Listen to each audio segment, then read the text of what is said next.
Qu'est-ce que c'est qu'un vaccin? Sur un sujet comme celui-là, je peux vous dire que c'est pas facile de se documenter. Et la première chose que la santé publique et le ministère devraient faire concernant les vaccins, déjà, c'est d'informer. Hein. Ah ah. Eh bien, nous allons faire une recherche très complexe, vaccin. Et le premier site sur lequel nous allons tomber est littéralement le site d'information sur les vaccins du ministère de la Santé. Voilà. Qui comporte une explication sur comment fonctionnent les vaccins, l'historique des vaccins, l'utilité des vaccins, comment est organisée la question des vaccins en France, avec ici notamment la question du prix et des acteurs, qui est-ce qui peut vacciner, dans quelles conditions, etc., etc. Nous allons avoir également une explication maladie par maladie, avec différentes rubriques répondant aux bonnes questions qu'on peut se poser sur les vaccins. Nous y trouverons notamment à chaque fois une explication vaccin par vaccin, avec à chaque fois un renvoi vers la base de données publique des médicaments, qui comporte notamment un descriptif du produit, l'explication sur la composition, la présentation et toutes les informations qu'on a besoin de savoir. La fiche technique. Bon, c'est un résumé, mais c'est un résumé de 50 pages quand même. Parfois il est un peu plus court, parfois un peu plus long. Enfin bon, c'est un résumé des caractéristiques du vaccin. Attention, c'est un résumé, mais il est à destination des médecins. Vous y avez accès, mais ça vous sert pas à grand chose.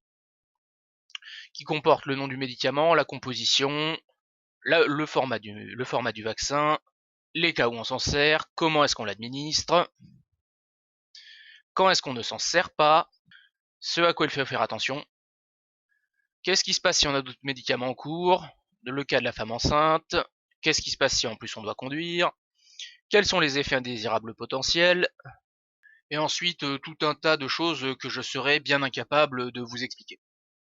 Et je vais donc m'en abstenir. Cette fiche technique concernant le produit n'est pas le seul document important qui est systématiquement présent.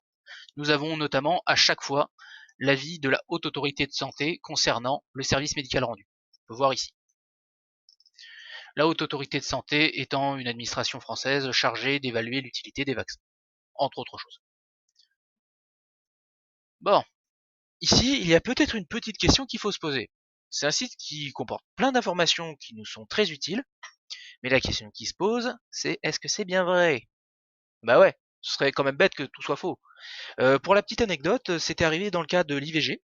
Il y avait des militants anti-IVG qui avaient créé un site qui ressemblait à s'y méprendre à un site créé par un ministère, mais qui l'était pas du tout en fait. Donc la question qu'on va se poser ici, c'est est-ce que on est bien face à un site officiel? Alors, pour commencer, ils ont le petit logo ministère de la Santé, ça c'est plutôt bien, mais on va surtout vérifier justement auprès du ministère de la Santé s'ils sont bien référencés. Et s'ils y sont bien référencés auprès du ministère de la Santé, alors on pourra considérer que c'est un site fiable. Vaccin, allez, tourne petit ordinateur. Informations pratiques sur les vaccins. Pour toute information pratique sur la vaccination, Vaccination Info Service est le site institutionnel de référence. On a la même charte graphique, le même nom, et si on clique dessus, ça nous renvoie vers ce site-là. Ok. Donc on est face à un site fiable contenant toutes les informations nécessaires et nous renvoyant également vers tous les éléments techniques dont on peut avoir besoin. Elle est pas belle la vie? Bon, cette petite mise au point étant faite, nous allons pouvoir commencer. Nous allons parler tout d'abord des vaccins, ce qu'ils font, comment est-ce qu'ils sont gérés en France, toutes les informations pratiques dont on peut avoir besoin. Et ensuite, nous allons nous pencher un petit peu sur les antivax. Et là, on va bien rire. Là, je peux vous le garantir. Nous allons voir des choses extrêmement simples, néanmoins, nous n'allons pas perdre de temps. Donc, je vous suggère d'allumer vos cerveaux. Prêt? On commence. Commençons par rappeler une évidence, qui visiblement n'est pas évidente pour la plupart des youtubeurs. Les vaccins sont des médicaments. Donc, le seul bon conseil qu'on peut donner si vous avez un doute ou une question, c'est de consulter un médecin généraliste qui saura répondre à vos inquiétudes et à vos interrogations. Ceci étant posé, comment fonctionnent les vaccins? Eh bien, c'est très simple, c'est écrit ici. Le vaccin est un médicament préventif qui consiste à exposer notre corps à une version inoffensif d'une maladie afin de l'entraîner à réagir face à la vraie maladie. Aujourd'hui, les vaccins permettent de sauver 2 à 3 millions de vies tous les ans. Source OMS. L'OMS étant, pour ceux qui ne le savent pas, la référence mondiale en matière de santé. Mais c'est pas la seule chose qui a permis la vaccination. Notamment, la vaccination a permis de faire disparaître la variole, qui était une maladie assez peu joyeuse. Ça a également permis en France la disparition de la polio. Là aussi, je vous laisse chercher, vous verrez, c'est pas quelque chose que vous voulez avoir. Maintenant, on va descendre d'un niveau. Comment est-ce que les vaccins sont mis sur le marché et comment est-ce qu'ils finissent par arriver jusqu'au médecin? Ici aussi, Vaccination Info Service a une explication. Alors, tout d'abord, qui est-ce qui met au point les vaccins? Des chercheurs, qui travaillent soit pour des fondations, comme l'Institut Pasteur, ou pour des labos pharmaceutiques. Une fois qu'ils ont mis leur vaccin au point, ils vont la soumettre auprès de l'Agence nationale de sécurité des médicaments et des produits de santé, l'ANSM, qui va donner ou pas une autorisation de mise sur le marché. Avant ça, pas d'autorisation de commercialiser le produit. Pour donner cette autorisation de mise sur le marché, l'ANSM va procéder à des batteries de tests. Ces tests se déroulent en 4 étapes que nous allons voir juste ici. Recherche et essais cliniques sur les vaccins. Donc, les différentes étapes sont tout d'abord le développement préclinique, qui est concrètement le développement du vaccin et son test sur l'animal. Une fois que les scientifiques estiment qu'ils ont un vaccin qui correspond aux normes, c'est-à-dire qui permet à la fois de générer une immunité à la maladie avec des effets secondaires faibles, ils vont demander une autorisation à l'ANSM, l'Agence nationale de sécurité du médicament et des produits de santé, de passer aux tests sur l'homme. Alors, ces tests se passent en 4 phases. Première phase, le vaccin va être testé sur 10 à 100 personnes. Toujours des adultes en bonne santé. Et ce, même si le vaccin est destiné à des enfants. On limite les risques au strict minimum. Une fois que les tests sont concluants, c'est-à-dire que on se rend compte que le vaccin fait bien ce qu'on attend de lui et qu'il n'a pas d'effets secondaires dramatiques, on va demander une autorisation à la NSM de passer à la phase 2. On va faire des tests, mais cette fois-ci on va les faire sur 50 à 500 personnes. Une fois que cette étape-là est validée, on se rend compte que le vaccin fonctionne et qu'il n'a pas d'effets secondaires problématiques. Rebelote, on demande une autorisation de la NSM de passer à la phase 3. Et là, on fait un test, mais sur plusieurs milliers de personnes.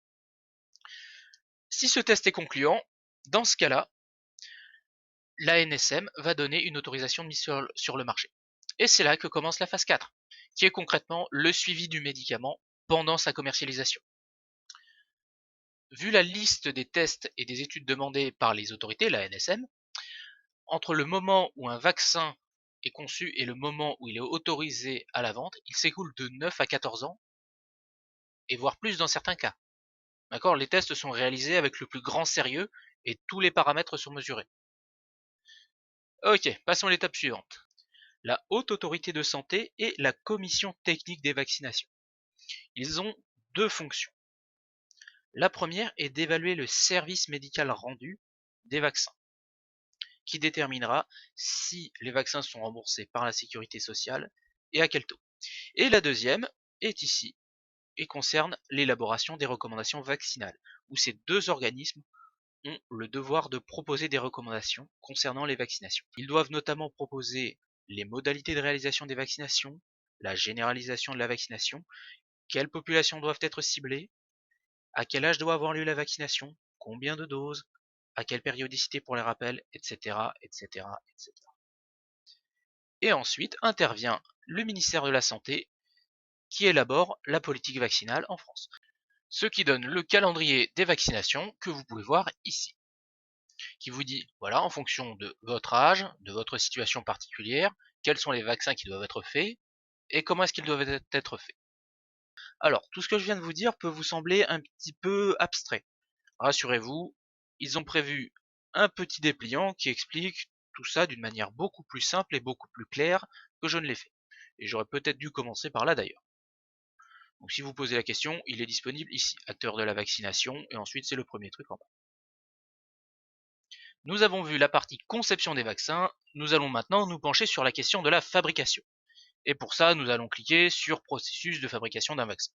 simple, rapide, efficace. Ici, qu'est-ce que nous avons besoin de savoir? Essentiellement, nous avons besoin de savoir que ces médicaments sont sûrs. Donc, qu'est-ce qu'on a comme élément nous indiquant ceci?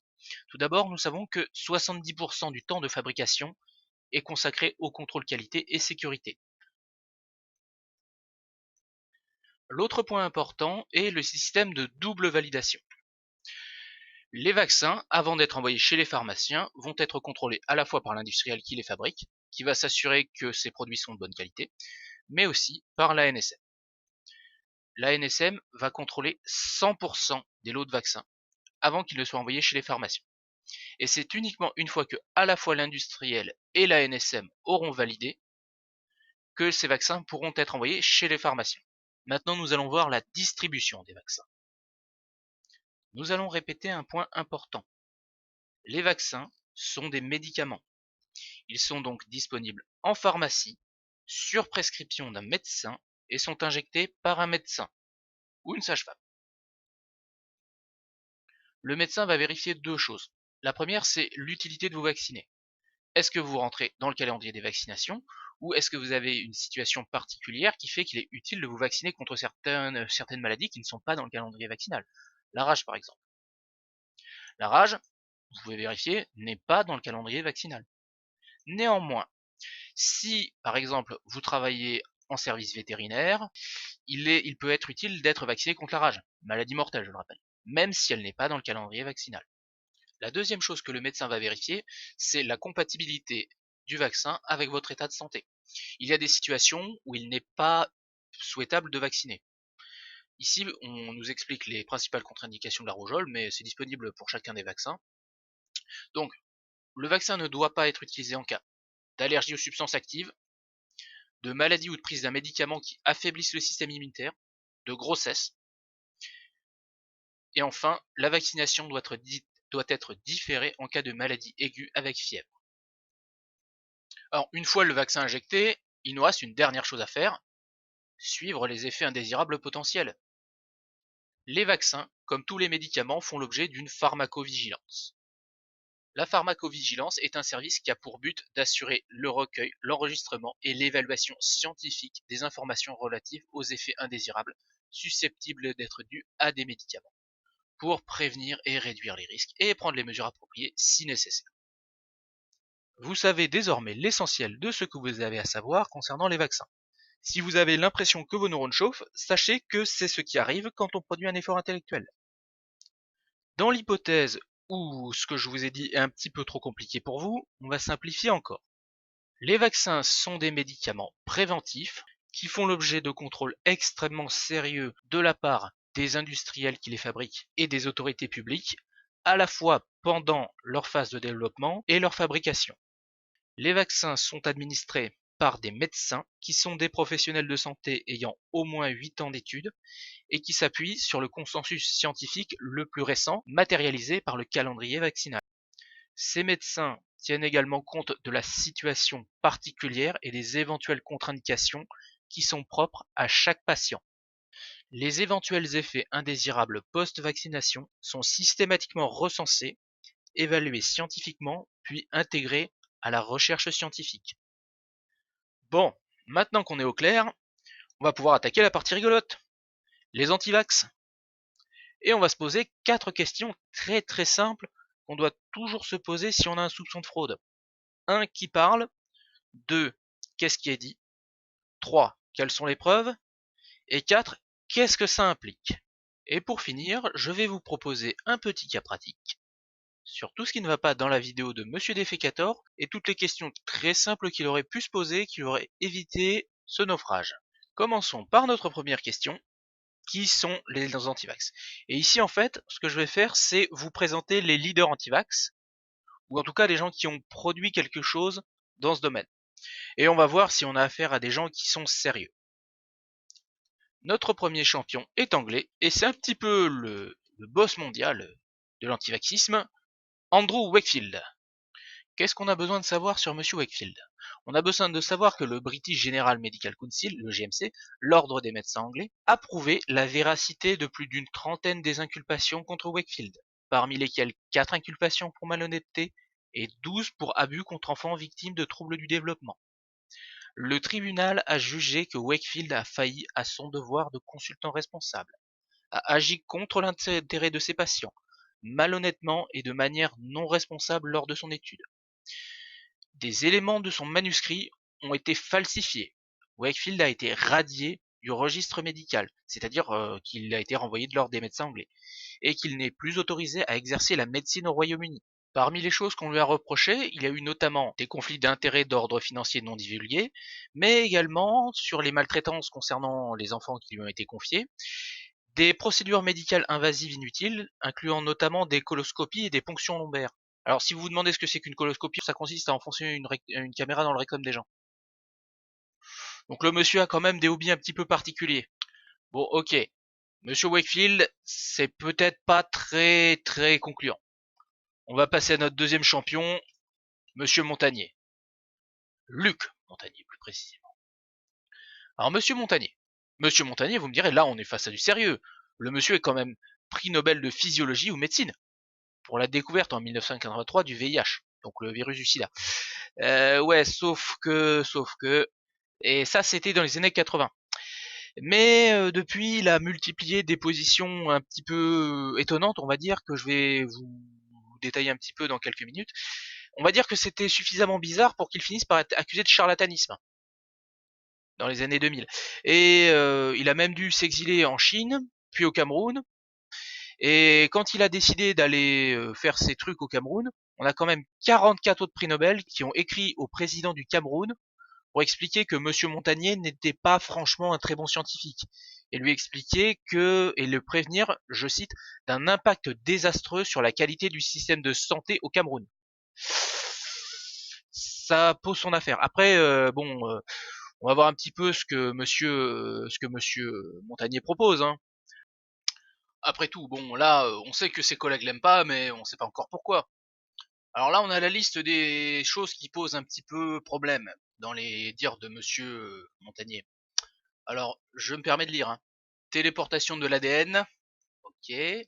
Papaye fermentée, sida, maladie de Lyme et vaccin. Bon, alors je vous avoue que j'aurais jamais pensé prononcer les mots prix Nobel, téléportation de l'ADN et papaye fermentée dans la même phrase.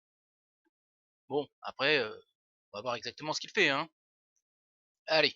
Alors, concernant la téléportation de l'ADN, Monsieur Montagnier prétend depuis 2009 que certains agents infectieux, les bactéries dans un cas et le VIH également, émettent des ondes électromagnétiques de basse fréquence.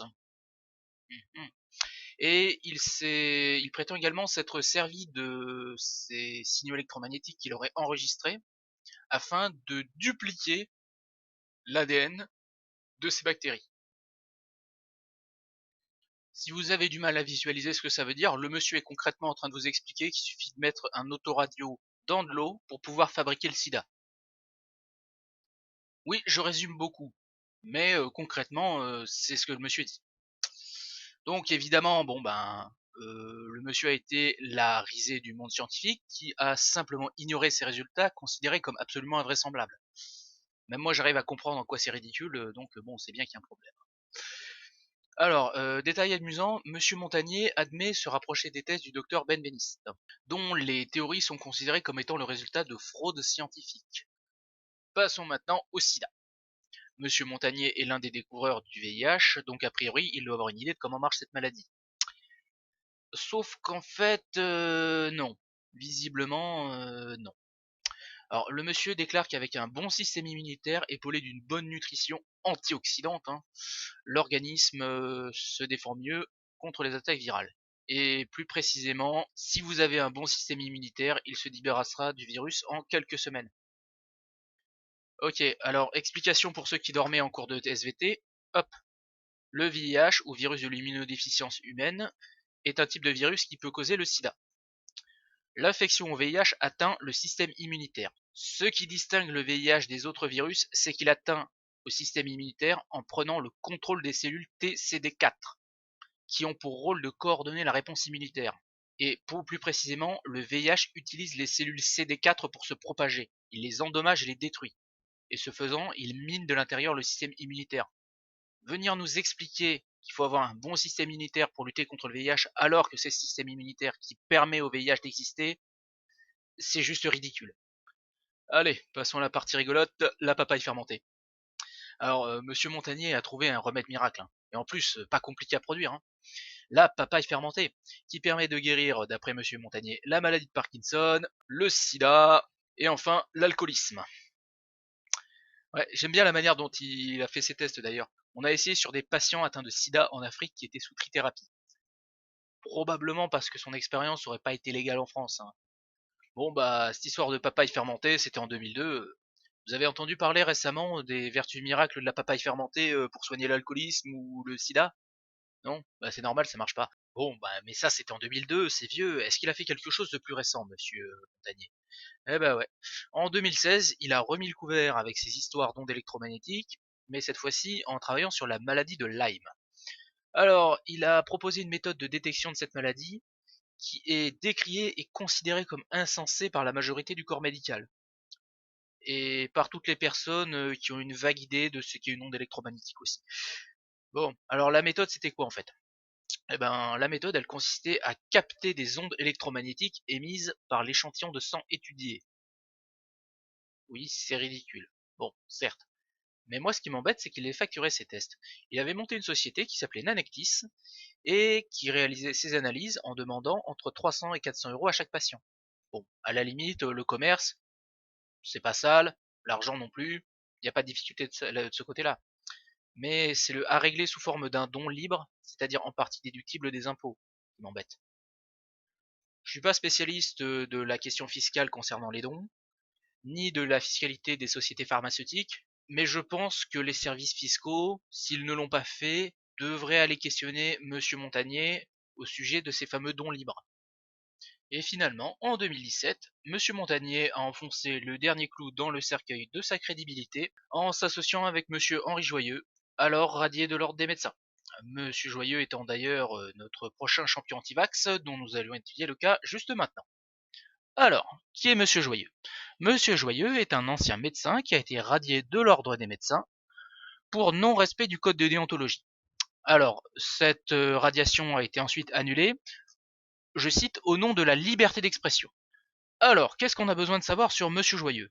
Eh bien, qu'en plus de ses difficultés avec l'ordre des médecins, il a également eu quelques petites difficultés avec les tribunaux classiques. Il a été condamné pour diffamation par le tribunal de grande instance de Paris.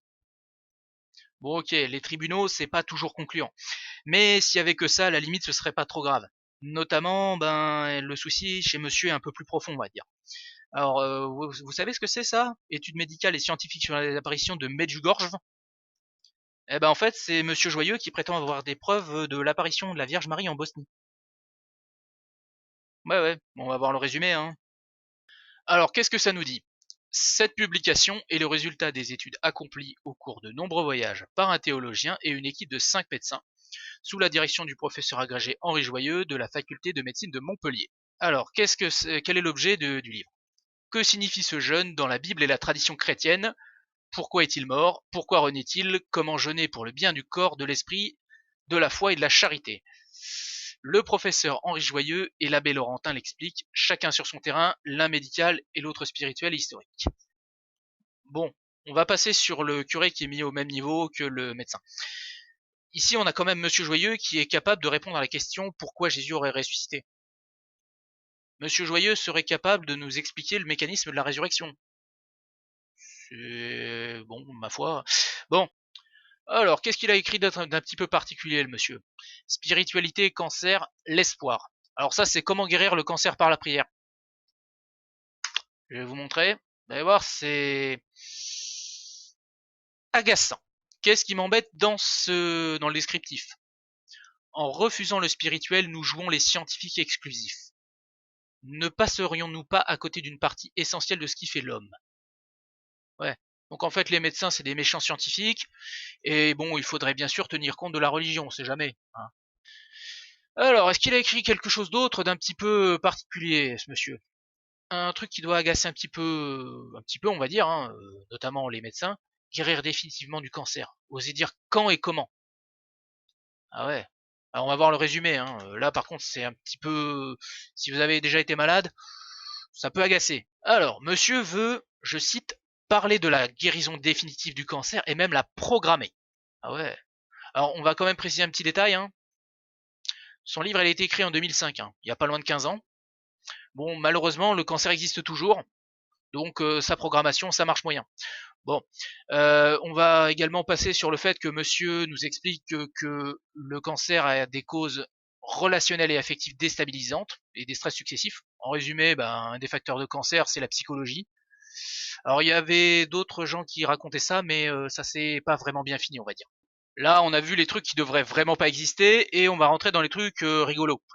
Les bouquins comme Le thym et le chirurgien, Le pasteur et le chirurgien, Le chocolat et le chirurgien. Tiens, Le chocolat et le chirurgien. On va voir le résumé. Non, vous voyez les pubs vous disant cet aliment miracle va nettoyer votre organisme. Bah c'est ça. Connaissez-vous le nectar des dieux que les Mayas préparaient avec des fèves de cacao pour les préliminaires de mariage? Connaissez-vous le taux de sodium et de magnésium dans le chocolat?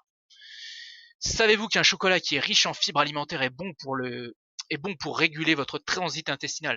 Savez-vous qu'avec un carré d'oméga choco, vous vous libérez des addictions communes chaque fois que vous avez envie de tabac, alcool fort et même hashish? Ah ouais. Alors je sais pas ce que c'est que l'oméga choco, mais si ça permet d'arrêter le tabac, l'alcool et la drogue, c'est quand même fort, hein. Bon allez, on va passer au site de Monsieur Joyeux, hein. Alors,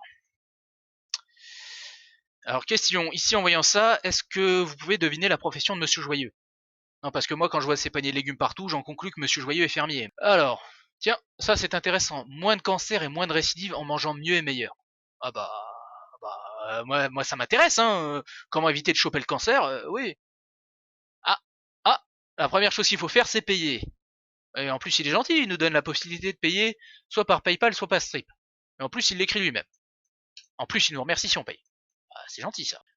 Mais bon, on va me dire que je suis méchant et que je suis mauvaise langue, alors que bon, c'est pas vraiment le sujet qui m'intéresse là-dessus. Ce qui m'intéresse, c'est la partie travaux scientifiques. Et on va aller voir un peu ça. Alors, ici, quelle est la partie qui m'embête, moi? C'est celle-là, en fait. Ici. Ce petit graphique à droite. Ça montre le nombre d'études publiées par an. Et on se rend compte que la dernière étude qu'il a publiée, c'était en 2009. Il y a 10 ans de ça. La précédente étude datait de 2003. Et concrètement, le monsieur est plus ou moins en sommeil depuis 1980. Allez, on va être gentil, on va dire depuis 1998. Le monsieur n'a plus produit de science depuis une vingtaine d'années. Est-ce que c'est une bonne idée de s'appuyer sur ce genre de choses?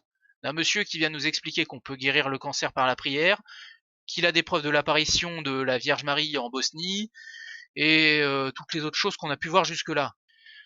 Nous allons passer à notre dernière personnalité antivax, Madame Sylvie Simon. Pourquoi la dernière? Parce que autant ce qu'on a vu jusque-là, si on se contente de lire la première ligne de leur CV, peuvent faire illusion, autant à partir de Madame Simon, non, même pas. Alors, qui est Madame Simon? Madame Simon est une écrivaine et journaliste. Connue pour, je cite, ses romans historiques, ses travaux et publications sur le paranormal, l'ésotérisme et les abus de la médecine.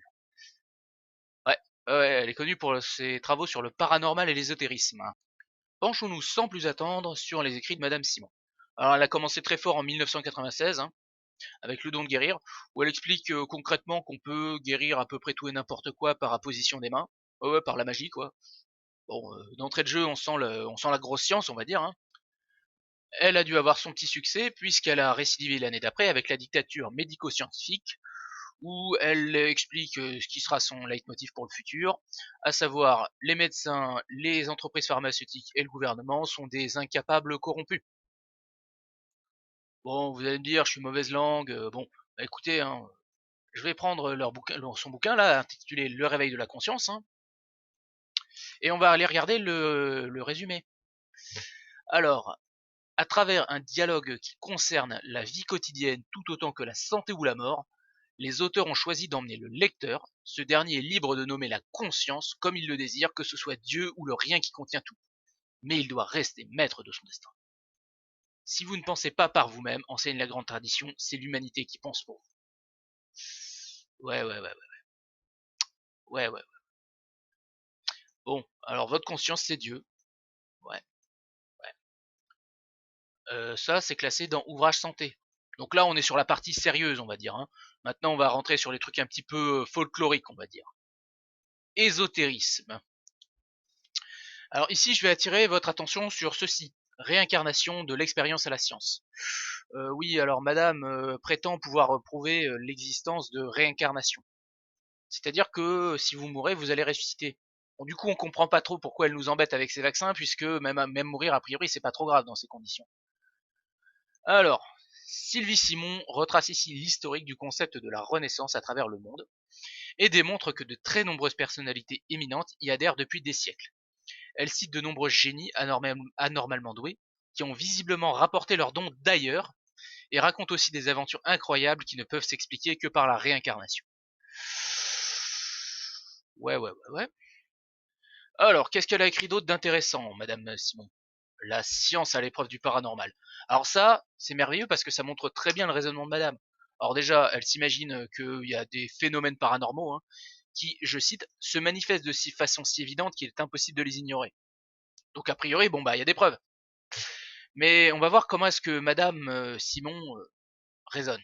C'est à la science de justifier la non-existence des phénomènes qu'elle persiste à nier, et non à ces phénomènes de prouver qu'ils existent. Ouais. Alors, la licorne rose invisible, hein. Moi je dis qu'elle existe, prouvez qu'elle n'existe pas. Ah, vous pouvez pas? Ah, c'est dommage. Alors, avant ça, elle a écrit 2012, le rendez-vous. Alors, 2012, vous vous rappelez, c'est quand les gens nous expliquaient que c'était la fin du monde. Eh ben, c'est exactement ça. Les enfants indigo. Alors ça, ce seraient des espèces d'enfants dotés de super pouvoirs quantiques ou je sais pas quoi. Et ils sont appelés enfants indigo à cause de la couleur de leur aura. Quoi que ça veut dire. Bon, on va s'arrêter là avec les leaders antivax, on va dire, et on va passer aux arguments des antivax. On va voir que là aussi c'est bien gratiné, hein. Une fois de plus, nous n'allons pas réinventer la poudre, le sujet étant bien documenté, on va tout bêtement aller sur la page qui est consacrée sur Wikipédia. Alors, maintenant, que nous racontent nos fameux antivax? Alors, tout d'abord, les arguments antivax, il faut savoir qu'ils ont deux caractéristiques assez simples, à savoir qu'ils prennent le corps médical, et toutes les personnes qui travaillent de près ou de loin avec la médecine, pour des imbéciles corrompus. Alors, dans l'ordre décroissant de gravité, que prétendent nos antivax? Tout d'abord que les vaccins provoquent des maladies, hein. Bien évidemment, de préférence des trucs bien graves et bien horribles qui permettent de bien faire peur à la population. Le plus souvent, ils vont parler d'autisme, de sclérose en plaques, de mort subite du nourrisson. Ils aiment bien quand ça concerne préférentiellement des enfants. Deuxième argument de nos antivax, la composition des vaccins qui serait remplie de trucs toxiques.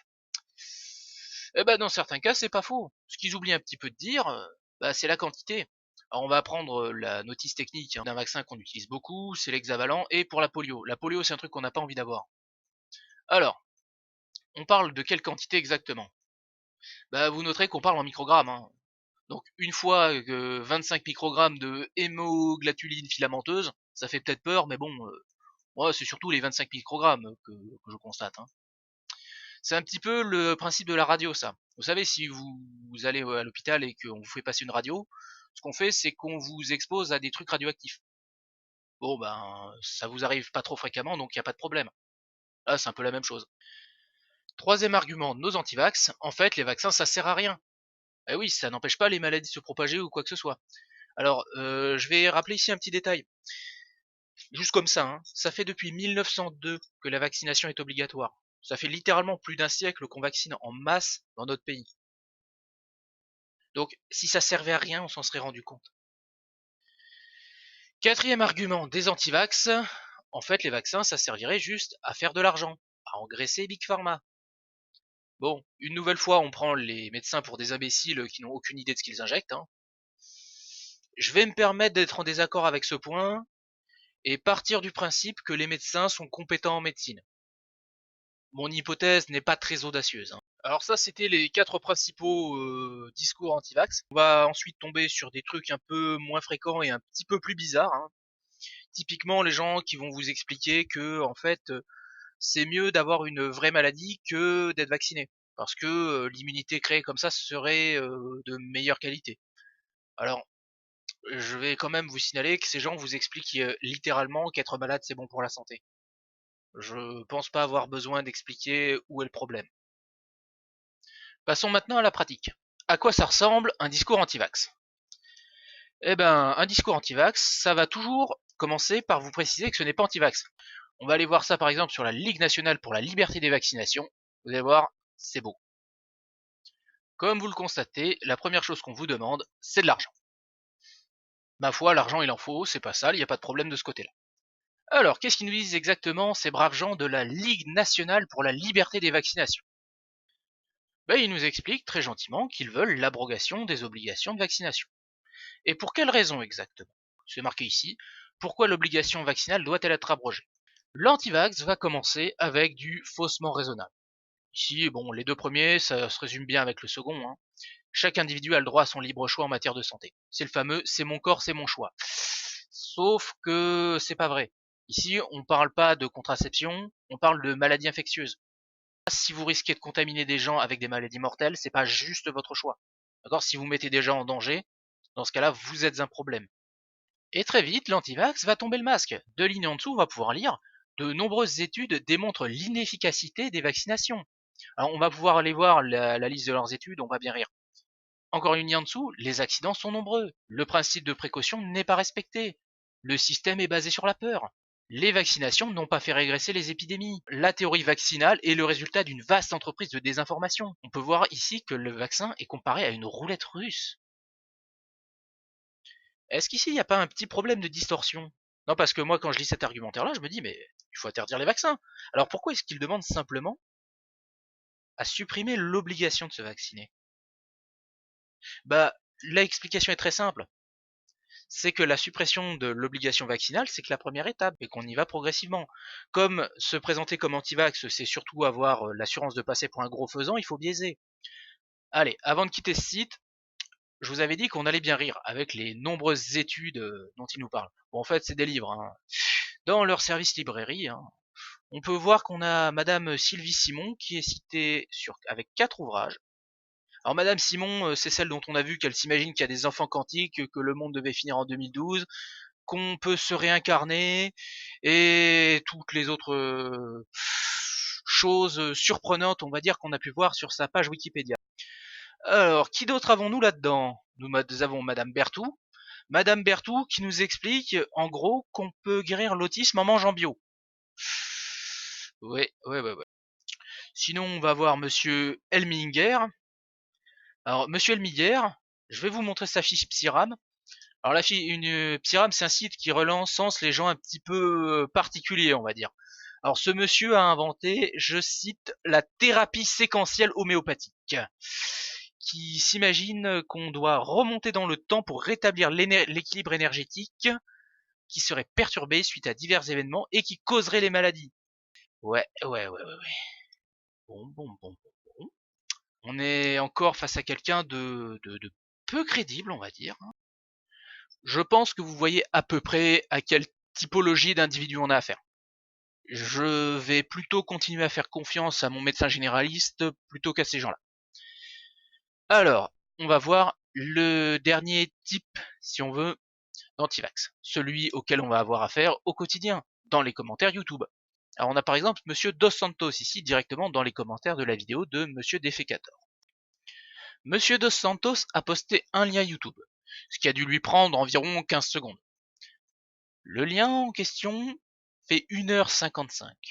Alors qu'est-ce qui va se passer ici? Vous allez dire à Monsieur Dos Santos, écoutez, vous êtes gentil, mais votre lien là, il fait 2 heures. Qu'est-ce que vous avez à nous dire là-dedans? Écrivez-le. Et là, il va vous répondre, mais non, attendez, vous regardez le lien et puis vous saurez ce que j'ai à dire. Il est évident que vous n'allez pas vous farcir 1h55 de vidéo. Vous allez juste chercher les failles. La première question à se poser est toujours la même. Qui est-ce qui parle? Alors, ici, c'est Monsieur Philippe Gendroc. Alors, on va le chercher un petit peu. Alors, je vais un peu tuer le suspense, hein. Monsieur Gendroc fait partie de ces personnes qui s'imaginent que les médecins sont des incapables corrompus, et il s'imagine également qu'on peut guérir le cancer avec de la vitamine C. Alors, je vous laisse réfléchir sur le titre de ce monsieur, du livre de ce monsieur, Pandora, la Bible du vivre et laisser mourir. Ça résume bien la conception de la médecine de ce monsieur. Hein. Alors on va regarder un petit peu le résumé. Hein. On va aller directement à la partie intéressante. Hein. Et si la maladie était entretenue à défaut de la guérir, si elle n'était pas soignée mais juste maintenue dans la durée afin de faire fonctionner l'industrie médicale. Bon, monsieur, je vais être un peu direct, ça s'appelle de la diffamation. Et que ce soit mis sous forme de question ne change rien. Donc, je vais être un peu clair, les médecins sont des professionnels de santé compétents et qualifiés qui travaillent pour le bien de leurs patients. Point, barre. Donc, on s'énerve pas. Nous avons donc ici la vidéo d'un monsieur qui proclame que tous les médecins sont des incapables corrompus. Ouais, c'est bien. Alors qu'est-ce qu'il y aurait de mieux que ça d'après cette vidéo? Bah écoutez, c'est marqué ici, hein. Bon plan, formation certifiée et reconnue pour devenir naturopathe. À 87 € au lieu de 589 €. Ça c'est un bon plan, hein. Alors la naturopathie, qu'est-ce que c'est? On va regarder la page Wikipédia, ce sera l'occasion de faire un peu de vocabulaire. Alors, la naturopathie désigne une pratique de soins non conventionnels. Soins non conventionnels, pour les gens normaux, ça veut dire charlatanisme. Alors, donc ce monsieur est en train de s'imaginer qu'on peut devenir médecin, meilleur médecin que les médecins, pour 87 €. Bon, ok. Alors, monsieur Dos Santos, votre vidéo, elle est pas très convaincante. Une fois que vous aurez expliqué à l'antivax que son lien a peu d'intérêt, pour le dire gentiment, hein, que vous vous serez bien marré en vous moquant de lui, il va vous répondre sur un ton condescendant que vous n'avez rien compris, que vous êtes un imbécile, très probablement, je cite, payé par Big Pharma, hein, ce sera vraiment dit en ces termes. Il vous enverra ensuite une brouette de liens en vous disant « Ah ah, vous voyez, j'ai bien des preuves », que vous prendrez 5 secondes chacun pour exploser, hein, un peu comme j'ai fait là. Il partira ensuite dans un délire de plus en plus incohérent, où il n'aura aucun souci à changer de sujet d'une manière un petit peu abrupte. Hein. Il y a de fortes chances qu'il vous parle du 11 septembre. Et finalement, une fois qu'il se sera bien fait humilier, il ira traîner sa misère intellectuelle ailleurs. Voilà comment ça se passe, une conversation avec un antivax. On vient de faire le tour en très très large des antivax. J'espère que vous aurez compris que ces gens ne sont pas fiables et sont dangereux. Ils sont prêts à vous raconter n'importe quoi tant que ça leur permet d'avoir l'air intelligent. Et je vous suggère donc, plutôt que d'aller vous informer sur YouTube, Facebook, les journaux généralistes ou autres, d'aller vous informer sur les sites officiels fournis par les autorités.